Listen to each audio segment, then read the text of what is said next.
Messieurs, s'il vous plaît, bonjour, contrôle de douane. Venez me voir, s'il vous plaît, monsieur aussi. Vos bagages, s'il vous plaît.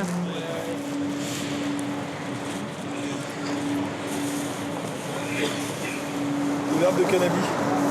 Ouh, c'est pas bien, ça.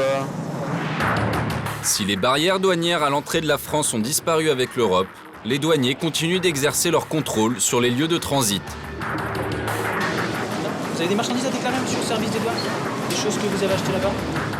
Une mission qui s'étend sur l'ensemble du territoire. De la contrefaçon au trafic de drogue, leur travail, déceler la moindre fraude, traquer la moindre infraction, lutter contre les importations frauduleuses. Ah, celui-là, on va l'ouvrir. Hein. Ça, c'est des cigarettes. Paris, Marseille, Le Havre, Grasse. Pendant plusieurs mois, nous avons suivi des brigades du service des douanes. No drugs? No, no drugs. No guns? No, no. Ok, don't touch. Lutte au quotidien contre des contrefaçons en tout genre. Voilà une faute d'orthographe typique de la contrefaçon. Au lieu de mettre pure flat, ils ont mis purée flat. Des trafics, des réseaux, démantelés grâce à des enquêtes. Vous pensez que je suis ici pour vous mentir? Non. Une immersion au cœur de la bataille des douaniers dans leur lutte contre tous les trafics.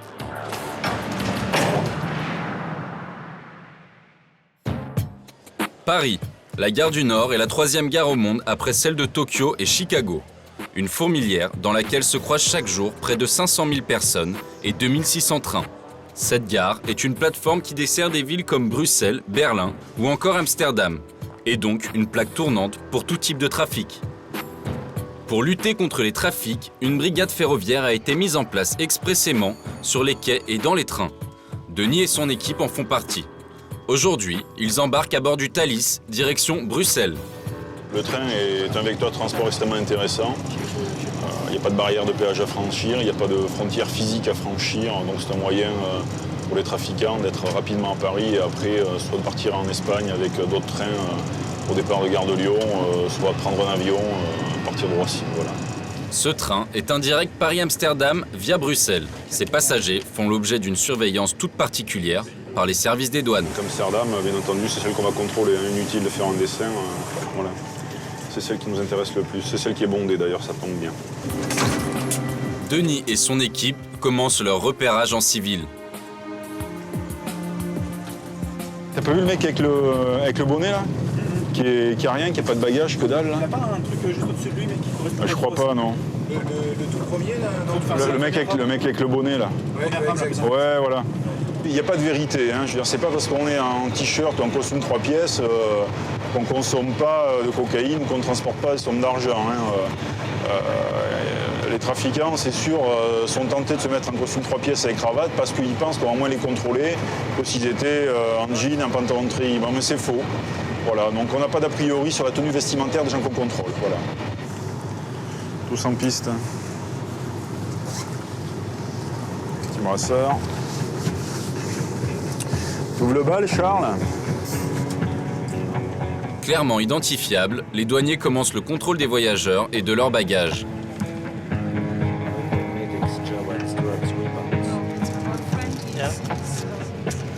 Joel with you, but you don't Yes. box. Yes. Okay. Bonjour, monsieur. Un contrôle de douane.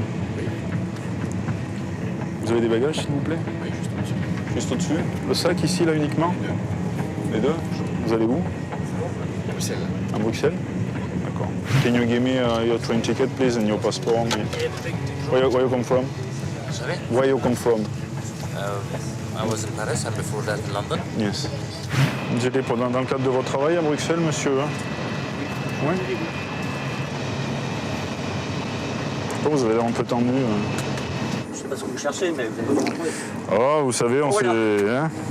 Oh là là.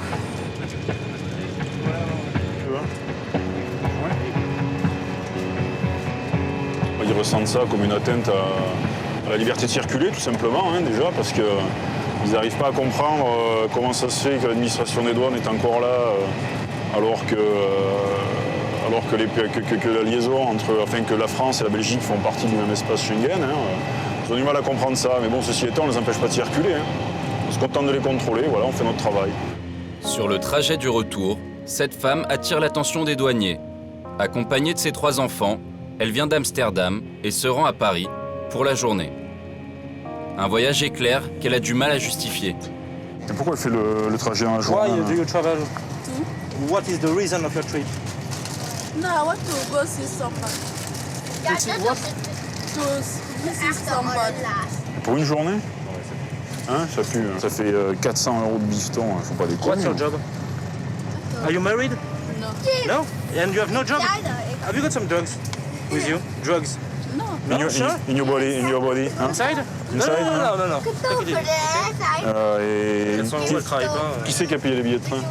Who paid the tickets for you?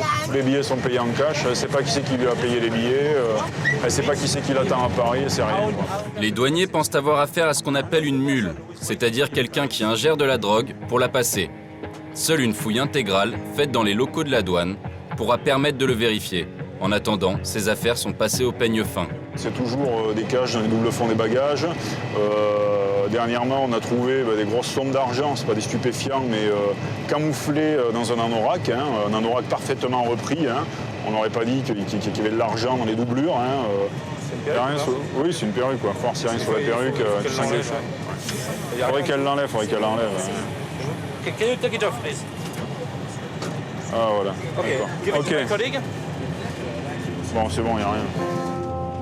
Entre deux wagons, l'équipe de Denis a repéré un passager qui semble suspect. L'homme avoue avoir consommé de la drogue lors de son séjour aux Pays-Bas. Il vous reste de votre consommation sur vous, quoi, dans votre sac? Sur vous. Bien. Vous regardez par la fenêtre et vous vous accrochez. Mon collègue va vous toucher, hein. D'accord? On va regarder ce que vous avez dans les poches, monsieur. Les douaniers ont vu juste. L'homme interpellé s'avère être sous contrôle judiciaire pour trafic de stupéfiants. Vous êtes sous contrôle judiciaire, vous allez consommer des stupéfiants à Amsterdam ou ailleurs, j'en sais rien. Il ne faut pas vous étonner après, hein. Attendez. Vous êtes en contrôle judiciaire, restez bien tranquillement sur le territoire français, buvez de la bière, vous n'aurez pas de soucis. On va vous amener au bureau, d'accord? On va faire certains examens sur votre personne, hein, pour voir s'il y a d'autres éléments qui peuvent nous amener à penser que vous en avez soit ingéré, hein, soit inséré. Par ici, là. Arrivé à Paris, les locaux de la douane ferroviaire se situent à 2 pas de la gare du Nord. Les personnes contrôlées à bord du train vont y subir des tests afin de s'assurer qu'ils n'ont aucun stupéfiant sur eux. La mère de famille d'abord. Une analyse d'urine est faite pour déceler d'éventuelles traces de drogue dans l'organisme. Les douaniers cherchent à savoir si elle n'aurait pas avalé des capsules de drogue pour les faire passer en France.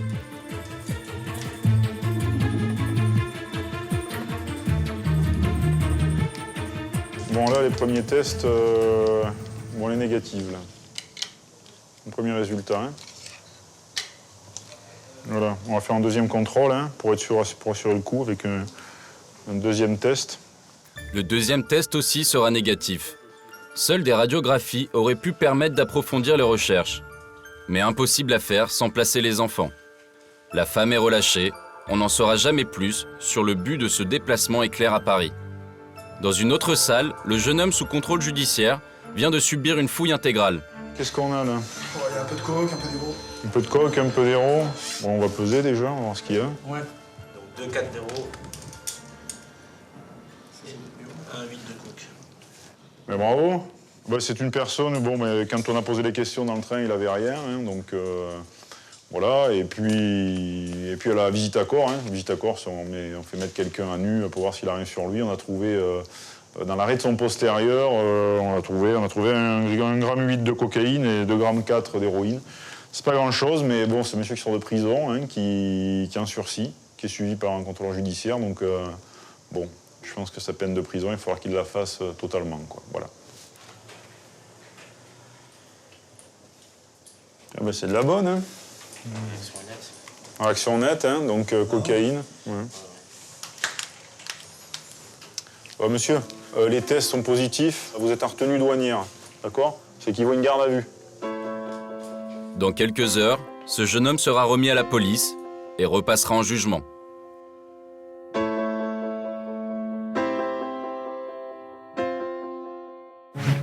Trafic par voie terrestre, mais aussi et surtout par voie maritime. Au niveau mondial, 90% des échanges commerciaux passent par la mer. Et le transit des produits illicites ne fait pas exception à la règle. Le Havre, premier port de France, point d'entrée majeur des marchandises vers la communauté européenne.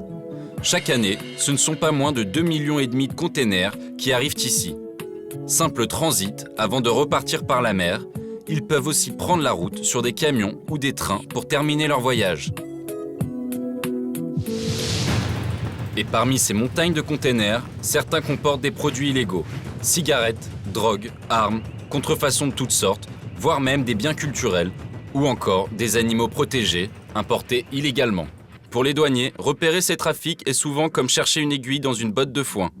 Ils doivent faire vite, car les containers ne transitent souvent que quelques heures sur ces quais.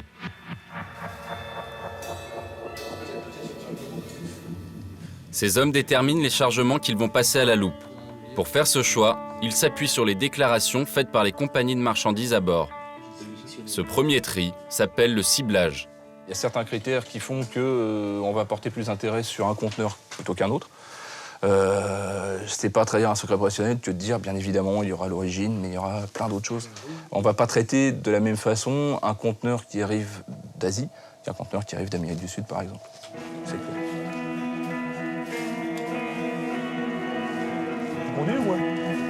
Stéphane est un spécialiste du ciblage.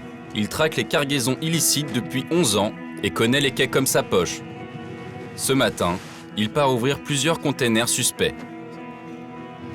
Il faut oui, avoir un esprit de chasseur. Alors on voit plein de choses, mais on ne voit jamais assez parce qu'on découvre tous les jours. Premier contrôle. Un déménagement en provenance du Maroc et à destination de la Grande-Bretagne. Le Maroc, une cible de choix pour les douaniers. C'est le premier pays producteur au monde de cannabis. Ces containers sont donc souvent contrôlés.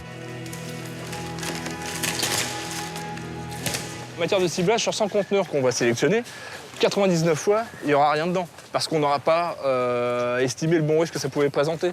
Mais la fois où on trouvera, ça compense les 99 autres où on n'a pas trouvé. Ça, c'est clair. C'est le chat et la souris. Oui, c'est bien. Cherche. Dans le cas de trafic de drogue, le flair du chien est le plus efficace pour trouver rapidement des stupéfiants. L'animal passe en revue des dizaines de cartons et donne de précieuses pistes aux hommes. Rien à signaler ici, l'équipe va maintenant s'attaquer à un autre arrivage. Ce container provient de Chine, pays passé maître dans l'art de la contrefaçon. 90% des copies sont chinoises. Pour moi, c'est bingo, oui. C'est bingo juste comme ça, à vue de nez. Mais il faut voir, hein, tout simplement parce que ça, pour moi, c'est un modèle de chez Sharp, le téléviseur Sharp. Alors, faut voir, j'ai pas vu Sharp nulle part. Il y a un autre truc, par contre, qui m'intrigue, c'est que les numéros de série, visiblement, ou les codes barres qui sont placés ici, sont tous identiques. Tous. Sans exception. Donc c'est simplement sur la première tire, c'est-à-dire sur la première rangée. Faut voir pour le reste, c'est peut-être autre chose. Hein. C'est peut-être du vrai produit, mais faut voir. On va en sortir un ou deux, on va voir.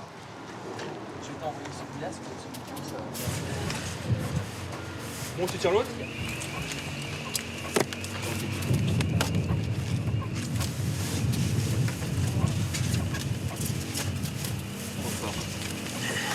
Trop fort.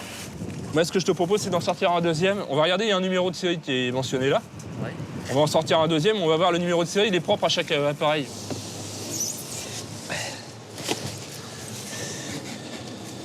T'as quoi comme numéro 6 C C'est 605 5, 5, 2, 2, 3, 9, 4. Donc là, on a un problème. On a un problème. On ne peut pas avoir deux appareils qui portent le même numéro de série. Stéphane emporte un échantillon et enverra des photos à la marque concernée. Celle-ci dira s'il s'agit bien de contrefaçon. Un peu plus loin sur le port, un deuxième filtre permet de contrôler les cargaisons. Lorsqu'il reste un doute et que le fond du conteneur est difficile d'accès, on lui fait passer une radio pour voir ce qu'il a dans le ventre.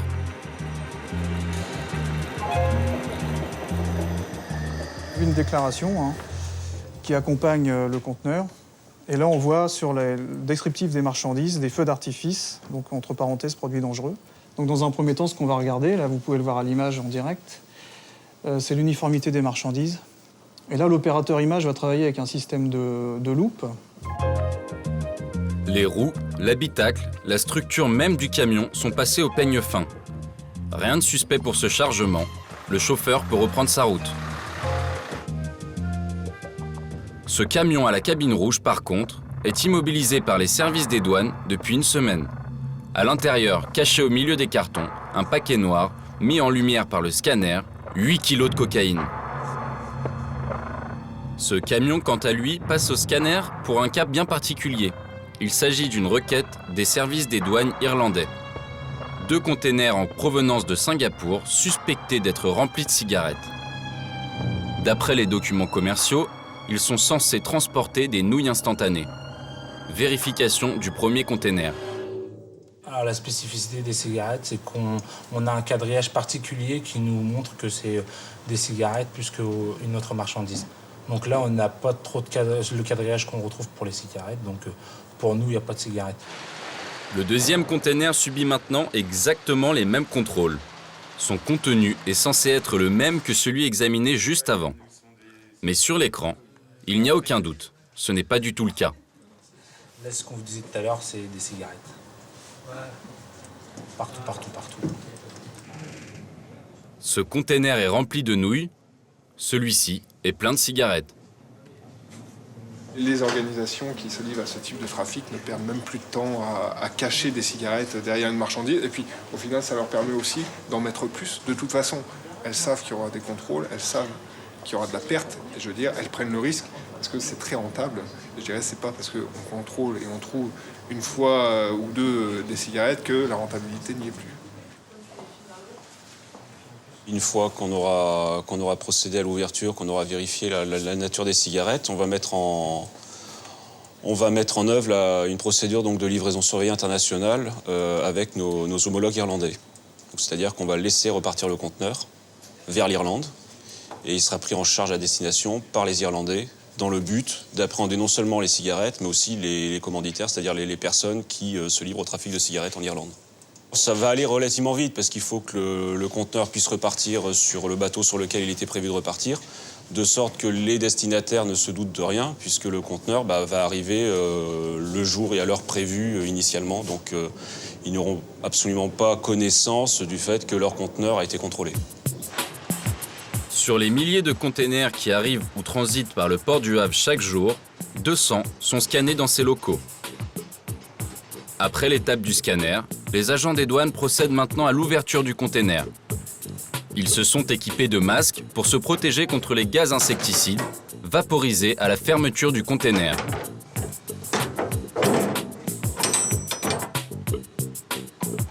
Premier constat, la marchandise a été emballée avec un soin tout particulier. On a déjà vu des cigarettes qui étaient palettisées, filmées, mais c'est vrai que là, ça a l'air d'être une sorte de film aluminium et c'est un mode de conditionnement qu'on n'avait encore pas vu. C'est du beau travail ? C'est du beau travail, et puis le moins qu'on puisse dire, c'est que c'est un processus industriel. Donc on n'a pas affaire à des amateurs. La première palette, située contre la porte du conteneur, est sortie et laissée intacte pour ne pas éveiller les soupçons des personnes qui récupéreront la marchandise à Dublin. Des cartouches de cigarettes sont prélevées plus au fond du conteneur. John Player.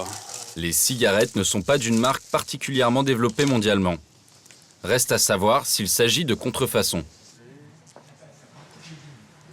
On va prendre 2 cartouches de cigarettes qu'on va transmettre à une centrale chez nous qui s'appelle l'Observatoire des cigarettes, qui est en contact avec tous les fabricants, qui va se rapprocher du fabricant pour savoir si le produit est authentique ou s'il est contrefait, et qui va se demander pour quel marché était destiné le produit. Donc ça me fait 40 500 cartouches, ça fait 405 000 paquets de cigarettes, 405 000 paquets de cigarettes par 20. Ça fait 8 tonnes 100. Sur le marché irlandais, à raison de 8,50 € le paquet chez les buralistes, ces cigarettes auraient représenté une valeur marchande de près de 3,5 millions d'euros. Une fois les palettes repositionnées exactement comme elles l'étaient avant ouverture, le conteneur est scellé et le camion peut repartir.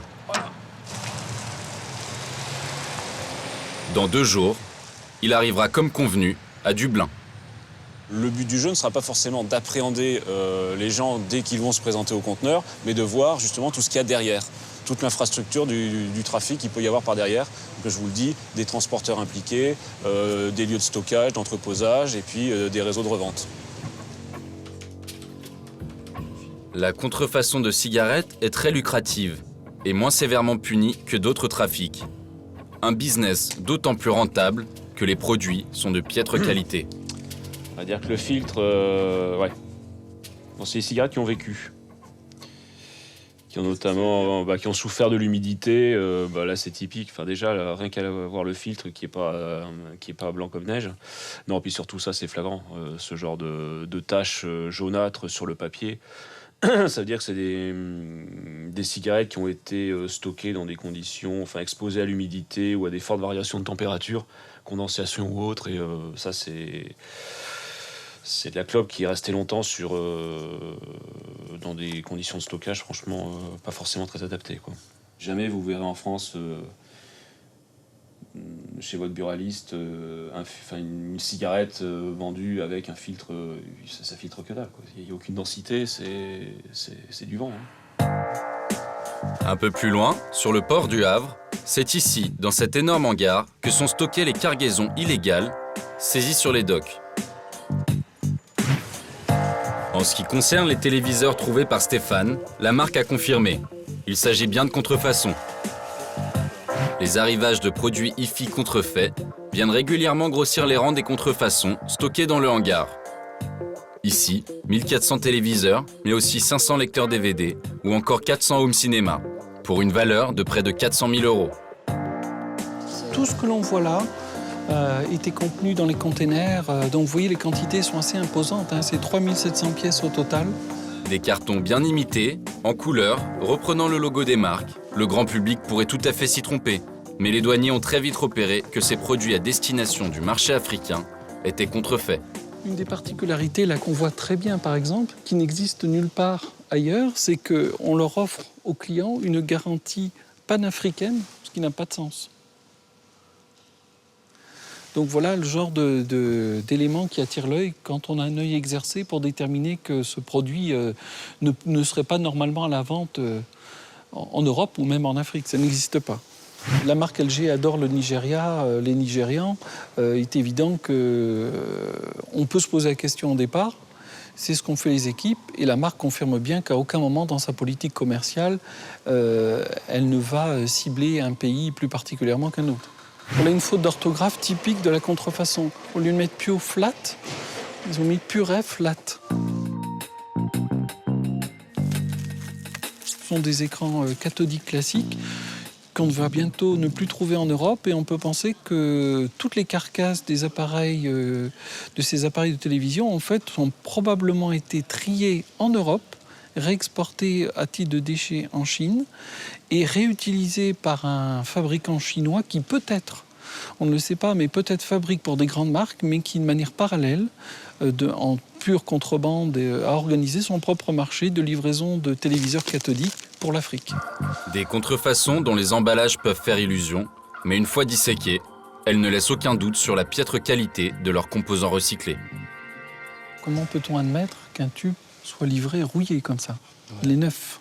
Et quand on voit tout ça, on se dit qu'un court-circuit est possible, que les connexions électriques ne vont pas bien se faire. Regardez par exemple ces vis qui sont vraiment approximatives. Personne n'imaginerait avoir dans son téléviseur des vis de récupération sur des parties rouillées, avec des éléments de récupération made in Japan manifestement anciens, avec des câbles qui vont dans tous les sens, avec des plaques dont les soudures sont vraiment grossières et approximatives. Ça a l'apparence du vrai, ça peut fonctionner un temps, et ça sera sûrement dangereux. Vous voyez ce genre d'antenne qui tient plus du... Il suffit de voir la connectique, il suffit de voir la légèreté, sa qualité. Voilà, ça se tord comme ça. Voilà. Là, je l'ai tordu, là.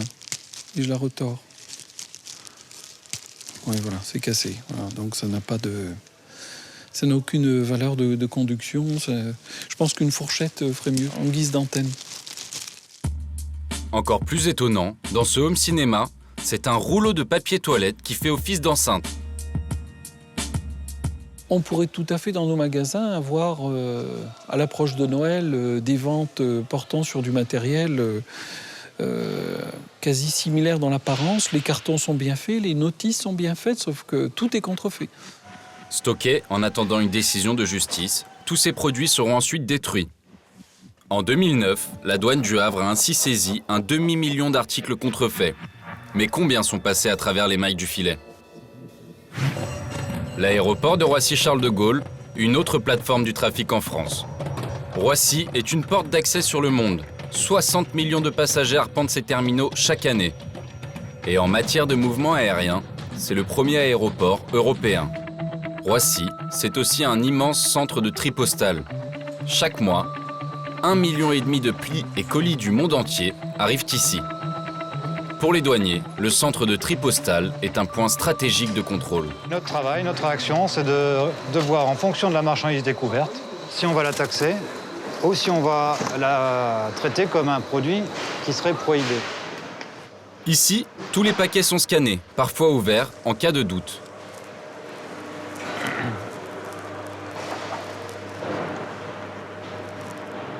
Ah, celui-là, on va l'ouvrir. Hein. Ça, c'est des cigarettes. C'est 20, 25. Ça fait 50 cartouches. Et ces cigarettes, elles viennent d'un pays étranger.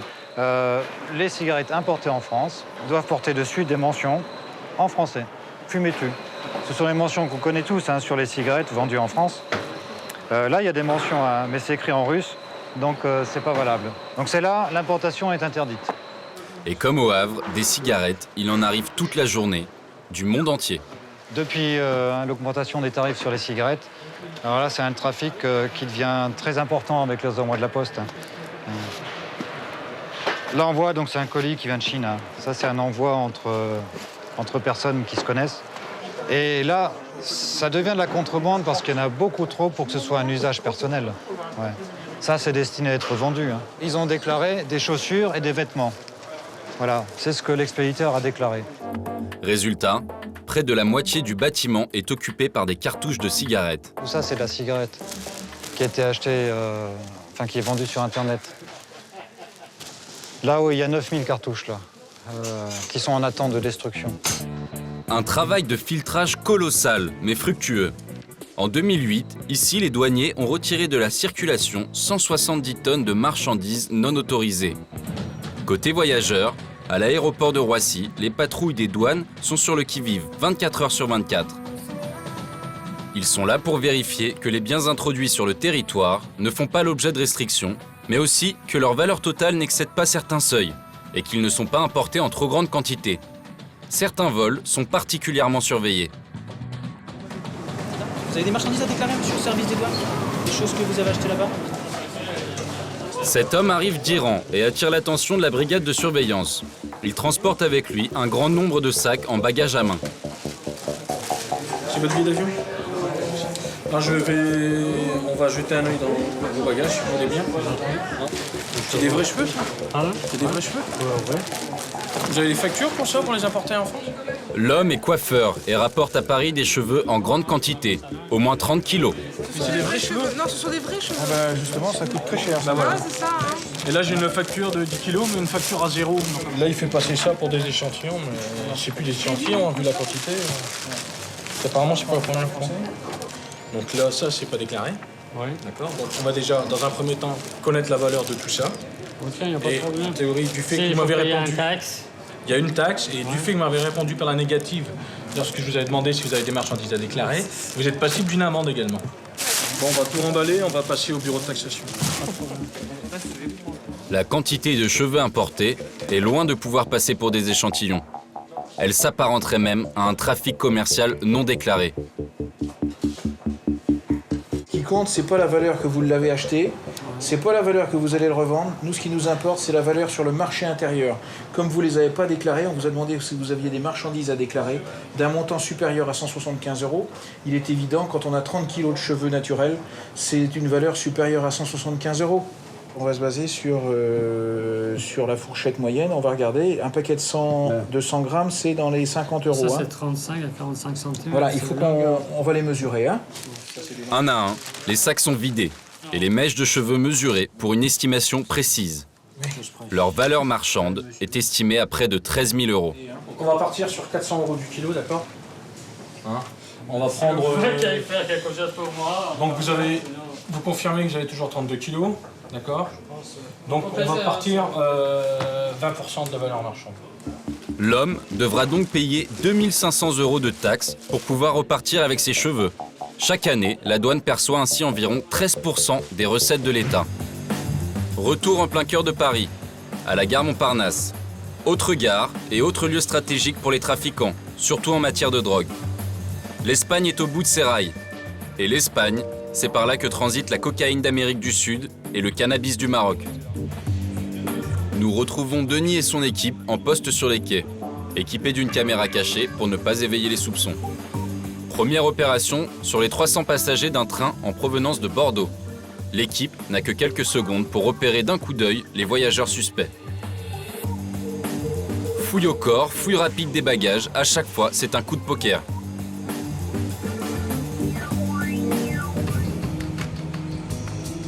Denis a repéré un homme d'une trentaine d'années qui lui semble suspect.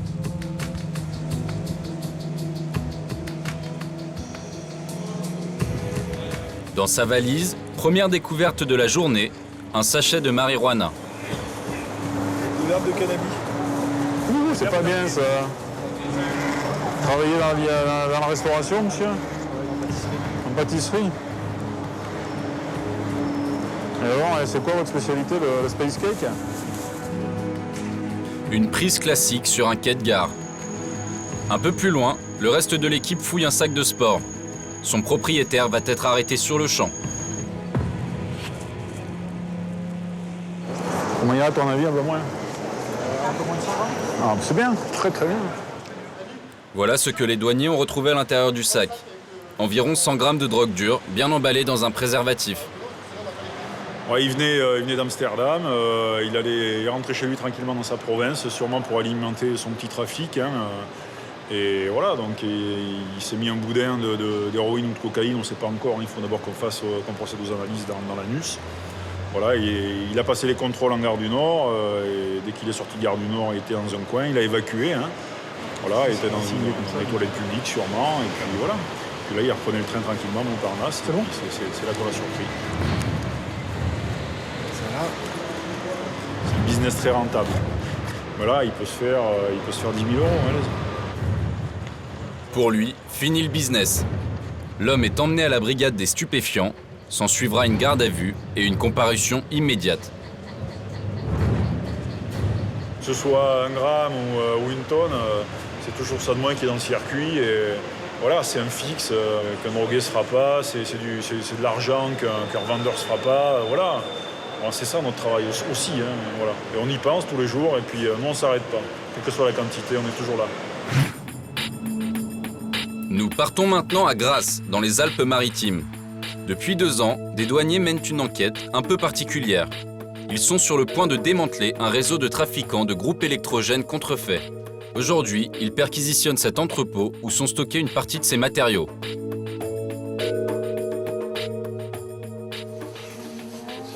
Made in Italy?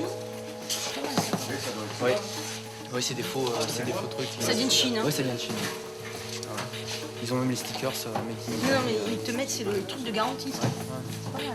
Ces produits d'outillage, introduits dans la communauté européenne alors qu'ils ne respectent aucune norme de sécurité, font l'objet d'un marché noir sur toute la France.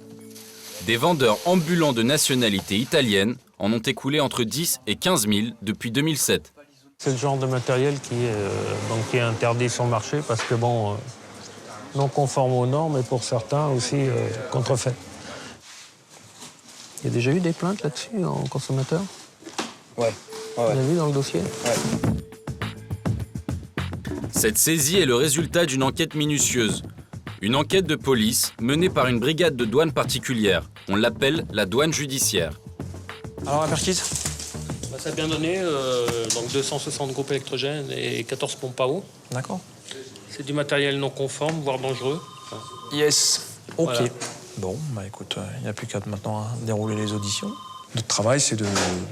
Pour résumer, de façon peut-être un peu schématique, mais pour résumer, c'est de faire des enquêtes judiciaires dans les domaines de la douane. L'homme en charge de démanteler les réseaux de trafiquants qui importent et vendent ces machines de façon illégale, c'est Jean Fabrice. On a pu se rendre compte qu'il existait en France une structure beaucoup plus élaborée qui était chargée de l'approvisionnement, du stockage, de la distribution et de la commercialisation de ce genre de produits sur l'ensemble du territoire et qui chargeait après de collecter les revenus qui étaient issus de ce commerce, quoi. Quelques semaines plus tard, nous retrouvons Jean Fabrice en région parisienne. Il vient remettre un échantillon prélevé sur le stock de Grasse à un laboratoire qui doit expertiser le niveau de dangerosité. Bon, j'en ferai le tour, mais tous les avertissements, c'est le terme réglementaire, devraient être en français alors qu'ils sont en anglais. Des avertissements non traduits et surtout un produit fabriqué en dépit de toutes les règles de sécurité. Sous la pluie, les contacts sont non protégés dessous. On peut rencontrer aussi des montages mal faits comme celui-là, avec une durite qui a été coupée un peu court, donc qui n'est pas à sa place, qui au lieu d'être bloquée ici, va se promener sous la forme des vibrations là-devant et qui va finir par se couper. Et donc vous allez avoir le réservoir qui va se vider par terre, voire s'enflammer. Vous avez des fils qui sont très faciles à débrancher. Si en manipulant le produit, je tire ça, ce qui peut arriver, je ne peux plus arrêter le moteur.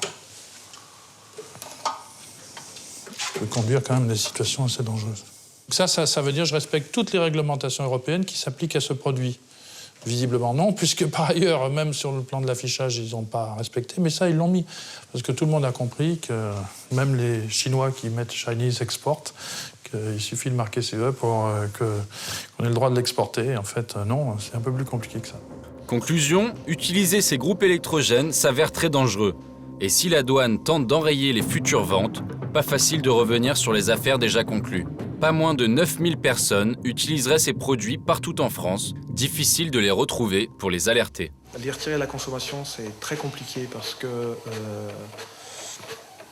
il faut retrouver tous les clients de ce type de produit, et entre les paiements en espèces, les paiements par chèque, mais qui ne se retrouvent pas sur les comptes bancaires des principaux auteurs. C'est très très compliqué de pouvoir remonter tous les clients potentiels de ce type de produit. Merci beaucoup. Bon après-midi. J'arrive. Le lendemain, il est 6 h. Nous retrouvons Jean Fabrice dans les bureaux de la douane judiciaire à Vincennes.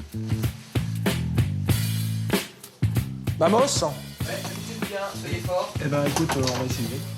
Jean Fabrice et l'un de ses collègues partent rencontrer des victimes de l'escroquerie retrouvées grâce à leur chèque.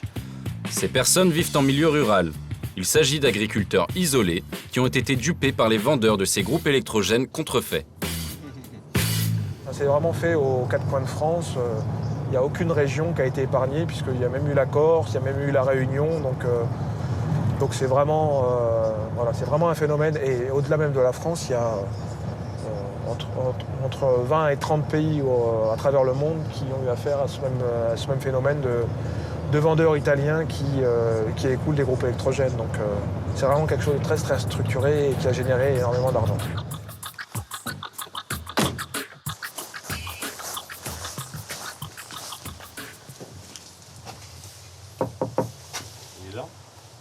C'est de la lumière. Monsieur Foubert, bonjour. Jean Fabrice, je gère la douane judiciaire. On vient pour l'histoire des groupes électrogènes. On n'est pas sur un petit vendeur tout seul, quoi. C'était un réseau assez structuré, avec des vendeurs qui étaient répartis géographiquement parlant, qui se faisaient livrer. Enfin bon. Donc vous êtes une des innombrables victimes. On pense que la personne qui vous a vendu les groupes électrogènes est quelqu'un qui est impliqué de façon assez importante dans l'affaire. On a mis un petit peu la puce à l'oreille après, bien sûr. Quand le gars il m'a dit que c'était matériel Honda. Ah, il vous a dit ça? Ouais, et c'est vrai qu'on voit nulle part Honda. Ça, c'est important. C'est très important. Le gars, il me disait, je sors de faire un... Comment il a sorti ça exactement? Un salon, il a fait une un foire. salon, ouais, voilà, j'ai fait un salon, ou... oui, voilà, bricomarché ou je sais pas quoi, un truc comme ça. Et il me reste les machines sur le dos, j'ai pas envie de les ramener en Italie, je les brade. C'est vraiment toujours le même discours. À chaque audition d'acheteurs de groupes électrogènes, Jean-Fabrice recueille les mêmes témoignages qui lui ont permis d'établir le mode opératoire des vendeurs ambulants.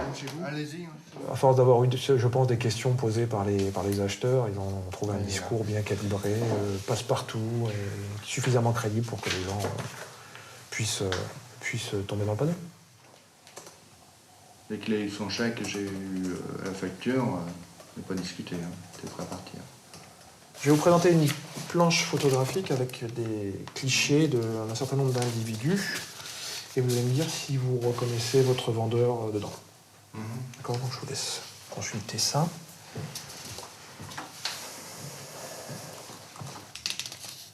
Ah. Oui, c'est celui-là. Ah ouais, bon. Un beau parleur, Un beau parleur qui a entourloupé cet homme en lui vendant un lot de matériel 2000 €, alors qu'il l'avait acheté 10 fois moins cher en Chine. Compte tenu du tarif auquel ils arrivent à vendre ces machines qu'ils ont achetées pas très cher, ça génère pour eux un chiffre d'affaires qui se chiffre certainement en millions d'euros. Donc, en définitive, c'est un commerce qui est relativement rentable et pour lesquels les peines encourues sont largement inférieures que sur d'autres trafics, comme le trafic de stupéfiants. J'avais certains doutes, mais je pensais pas aller tomber sur une machine qui n'était pas aux normes, en fin de compte, c'est le mot qu'il faut dire. Et aujourd'hui, j'ai ces machines-là, je ne sais pas ce que je vais en faire. Avisé, cet agriculteur n'utilisera plus son matériel. Mais d'autres acheteurs continuent de s'exposer au danger sans le savoir.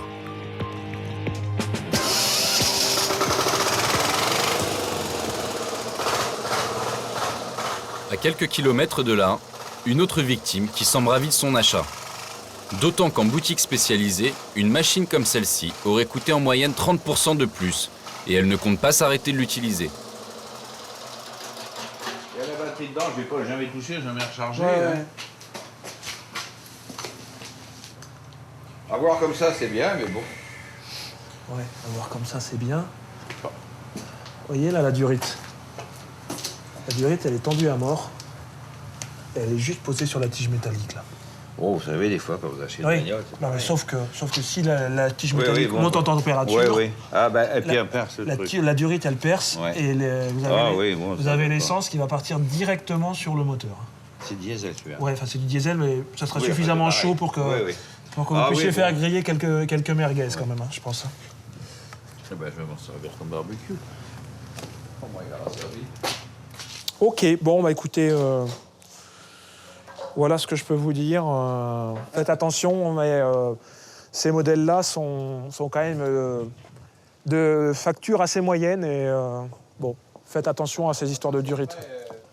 Ils ont toute peur que ce soit du vol ou de l'arnaque. Mais ils n'ont pas conscience qu'ils peuvent acheter des matériels qui ne soient pas conformes et puis qu'ils peuvent prendre des risques en les utilisant, quoi. On est là aussi pour les prévenir, quoi. Retour à Vincennes, dans les bureaux de la douane judiciaire. Suite à la perquisition dans l'entrepôt de Grasse et à l'audition des victimes, Jean-Fabrice a pu remonter le réseau. À l'origine, il y avait peu d'éléments sur cette affaire. Et nous, ce qu'on a fait, on a analysé les documents de transport qui étaient présents dans le lieu de stockage pour voir qui pouvaient être les fournisseurs éventuels de ces marchandises. Et c'est avéré qu'il y en avait au moins un qui était situé en France, du côté de Nice, donc on a fait des investigations sur cette société. Et en enquêtant sur cette société niçoise, Jean-Fabrice a découvert que son gérant était au centre d'un vaste réseau d'importation et de vente de produits illégaux, qui a des ramifications partout en Europe. Cet homme est convoqué pour être entendu le lendemain à Marseille. On lui a donné une date et on l'a chargé de tout faire pour qu'il se présente à la date et à l'heure prévue. Jean-Fabrice se rend donc dans les bureaux de la douane judiciaire de Marseille. Il vient entendre le gérant de la société. Mets-toi à l'aise, il fait chaud et on est là pour quelques heures. Importation, sans déclaration en douane de marchandises prohibée. blanchiment habituel et en bande organisée, blanchiment d'argent, d'accord, association de malfaiteurs. La liste des chefs d'accusation est longue. Tromperie sur les marchandises, dangereuses pour la santé, abus de biens sociaux, travail dissimulé, d'accord. Donc tu es placé en garde à vue pour 24 heures, d'accord. Il y a marqué, mais... Ça veut pas dire que toi tu as fait tout ça. C'est tous ceux qui recherchent. Il y a beaucoup de choses qui sont pas les mêmes choses. Ah ben allez-y. Non, mais ça c'est l'enquête. Ça c'est l'enquête. C'est l'enquête. Le jeune homme est nerveux. Il a vendu du matériel illicite au porte-à-porte un peu partout en France. Mais en plus, c'est lui qui a monté avec son père et son frère la société qui importe cet outillage de Chine de manière complètement illégale. Alors, maintenant je voudrais que tu m'expliques plus en détail en quoi consiste ta profession de vendeur. Je les prends, je les charge dans la voiture et je vais arrêter des gens pour proposer. D'accord. Tu dis que tu vas partir en avion, que tu veux pas ramener ça, ça coûterait trop cher et que tu brades. Comme tout le monde. Vous pensez que je suis ici pour vous mentir? Non. Non.